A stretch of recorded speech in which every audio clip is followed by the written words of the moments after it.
অন্যদিকে ভবানীপুরে বিজেপি সমর্থককে মারধরের ঘটনা, সেই ঘটনায় গ্রেফতার করা হলো অভিযুক্ত যুব তৃণমূল নেতাকে। পুলিশের জালে ৭৩ নম্বর ওয়ার্ডের প্রাক্তন যুব তৃণমূল সভাপতি সন্দীপ সাউ। আক্রান্ত বিজেপি সমর্থকের মায়ের শ্লীলতাহানির অভিযোগ উঠছে। মারধরের জেরে চোখের নিচে 5টি সেলাই আক্রান্তের।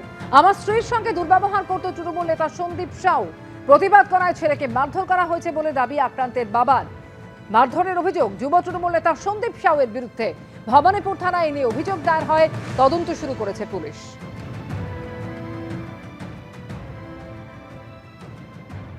আমাকে এমন জোরে মেরেছে না, আমার পুরো মাথা অবধি পুরো ধরে গেছে, তাও আমি কিছু করিনি। 2বার 3বার অবধি মেরেছে, আমি তাও কিছু করিনি।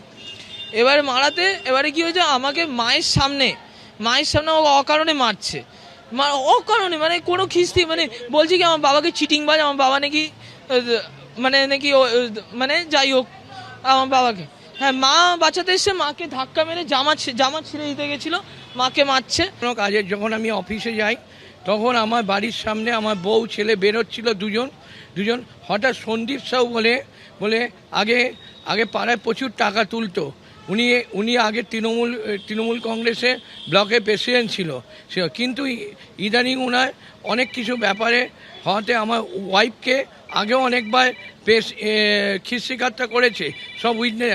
আজকে হঠাৎ আমার ওয়াইফের জামা ছিঁড়ে দেয়, ওয়াইফের হাত ধরে টানে, তখন আমার ছেলে প্রোটেস্ট করে, ছেলে মোবাইলটা নিতে গেছে, মোবাইলটা ভেঙে গেছে, হাতের থেকে ঘড়ি ভেঙে গেছে এবং জামা ছিঁড়ে রক্ত বয়ে গেছে, চোখের নিচে 5খানা টিচ হয়েছে।